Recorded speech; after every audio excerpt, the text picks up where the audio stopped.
single was the title track? Big Wheel. Yeah, it was the lead-off track, and how did that react? I mean, how did that sort of? Big Wheel was massive for us. Can I tell my story? My Big Wheel story? Absolutely. Big Wheel was the song where Mitch and myself and Daryl Burgess wrote this song. And the day we wrote it, I hated it. The day after we wrote it, I hated it. The day we recorded it, I hated it.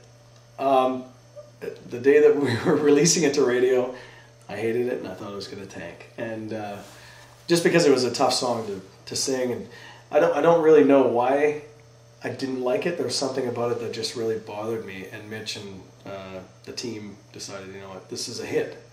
I said, I don't know. And I was completely wrong.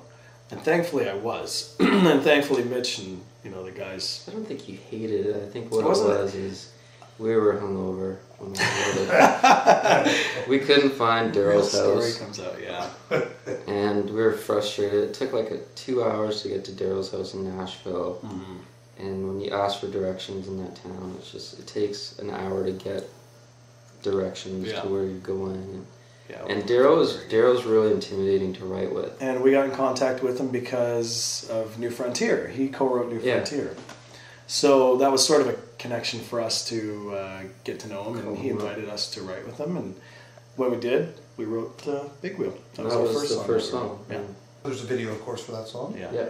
Which also did well, as I recall. Yeah, it went top 10. I think it went to number 8 or something. Was that Stefano? Joel Stewart, actually. Oh, Joel. We re-recorded that at the Commodore. I'm pointing like you know where we are. We're in Vancouver. Right over the Commodore's over there.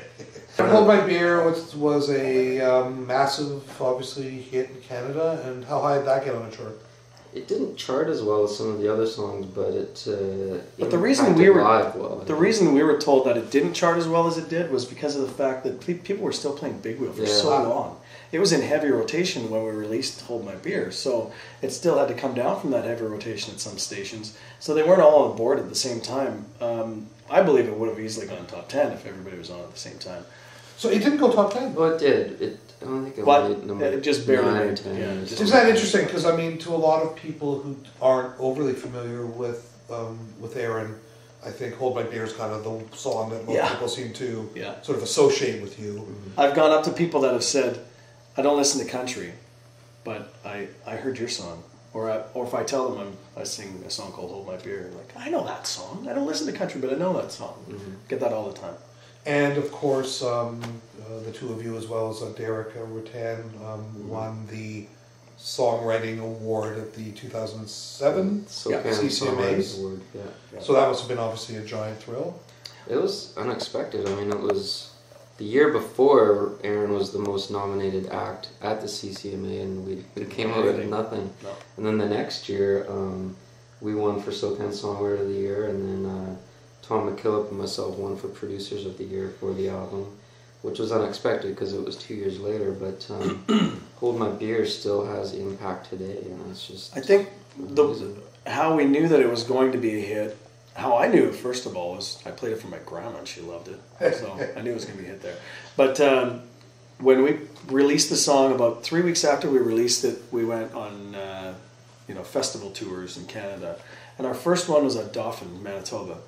There's about 19,000 people in the crowd. We finished our set and walked off, and we were hoping for an encore. And literally the crowd started chanting. Every single person was chanting, "Hold my beer, hold my..." And I got shivers. I couldn't believe that they were actually doing this. And from then on, we just knew that the song was going to take off, and it became the anthem that it is, and it still is the song that, people want to hear the most live. It's not necessarily their favorite song. They always say New Frontier or My Way or Done You Wrong is their favorite songs, but they love when we play Hold My Beer. That's what they're looking most forward to live. This is probably going to sound like a strange question, but I mean, is there a downside to having a song that you're so strongly associated with?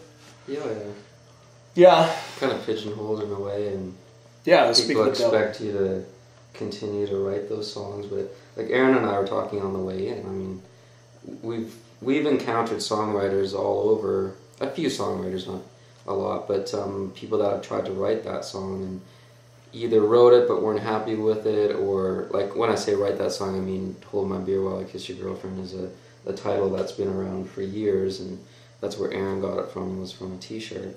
And they tried to write it and haven't finished it or didn't quite happy with it. But they all say our version is like, wow, it's great. It's what I wanted to write. It works, and it works with the crowds. That's the bottom line. We got that from when we were just out with Toby Keith. He had a writer out with him, Bobby Pinson. Bobby Pinson, yeah. And he says, oh man, I got that song on my laptop. I've had it for like 14 months. I just couldn't finish it, and now I'm not going to finish it. Because you guys did, so it's a good thing. That was kind of flattering. Yeah. The re-release that we're doing, one of the things we're doing is a remix that Dave Ogilvy did of Hold My Beer, which, just speaking for myself, I absolutely love. I think he kind of nailed that one. It almost makes it sound like a lost ZZ Top classic or something. What do you guys think of the remix? You guys dig it? I love it. I think they're cool. And the point of, first of all, the point of Hold My Beer wasn't, to be the most well-written song for the industry to enjoy. It wasn't written for, people that, take this songwriting thing as a craft so seriously. It was written for the fans. And what we did with Dave Ogilvy is turn that anthem into an arena anthem, like you said, a stadium anthem, where you can play it at hockey games and things like that. Because that's where it's just meant for everybody to have fun. And what better arena to have it in than a hockey game or a football game or anything like that. And then the other thing that's kind of exciting about the song is that we all just recently found out that an Australian artist, Brad Cole, C-O-L-E, who's sort of an up-and-comer down under, is also has just recorded a cover. I never even asked you. I mean, it's kind of bad to ask you on camera for the first time. What did you guys think of the cover?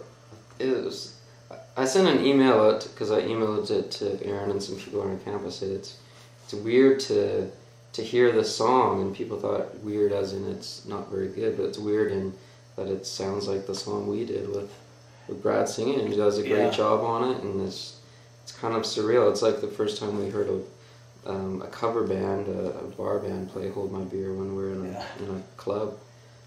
Yeah, that must be a kind of it's kind of a good but strange feeling. It's strange, but I think he did it really well. He's not as